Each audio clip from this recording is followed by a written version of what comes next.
All right, these are four, maybe 20% whole wheat loaves. They've just finished their second shaping, so they're still pretty tall. You can see that I've milled the flour pretty coarsely. In fact, there's still pretty good sized, maybe quarter of berry sized chunks of wheat left in them. The surface of the dough is pretty tacky. That helps the sesame seeds stick.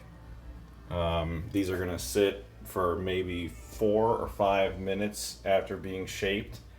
That gives the time for the seam to seal up on the bottom of the dough, and it lets the surface of the dough, which I haven't added much flour to. I don't add flour to the dough. I add flour to my hand if my hand is sticking on the second shaping. So put the dough out, cut it, first shaping, let it sit maybe 20 minutes. Second shaping, try not to put any more flour on the surface of the dough. You can see it's kind of shiny, a little wet. That's going to help the sesame seeds stick a lot. So give it 4 minutes and we'll come back. So I use a pretty good amount of sesame seeds. I buy them in bulk. They're about $5 a pound instead of $5 an ounce when you buy them as a spice in a spice jar. I put down a pretty healthy layer of sesame seeds, not a single layer. You could use a single layer, but you'd risk having the dough stick to the plate. All right, let's see if this will work. All right, so you can see the dough is pretty tacky, but I can still hold my finger on it and it really doesn't stick. That's about what you want. It's nothing magical. You just don't want it to be so covered with flour or dry that you could rest your hand on it for a half a minute and pull it away without some dough sticking to it. Then you just lift it. Don't handle it too much and just drop it in that bed of sesame seeds.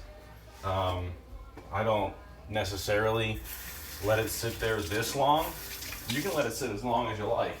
Normally I just touch it in the sesame seeds and then I pick it up right away because the seeds stick almost instantly. See? And you just drop it right in the banneton. I had to rinse my hands because I was touching the camera, but normally that dough would not have stuck to my dry hand. And then you don't have to do this either, but this really makes it so you don't have to flour the banneton much, if at all, because the seeds will keep the surface of the bread from sticking to the banneton, and I like a lot of seeds. So that's it. And then you put that aside. Here, we'll do another one. It's pretty sticky. It's already got all the seeds stuck to it that we need. Just drop it in there and sprinkle some more around the edges. You can see I've done 3 loaves and I've used almost all the seeds that were in that plate of seeds.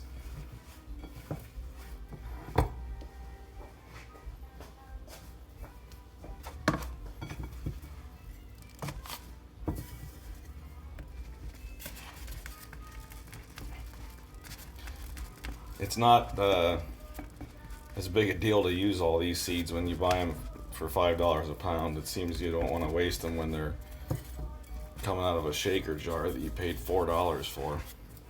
Anyway, that's it.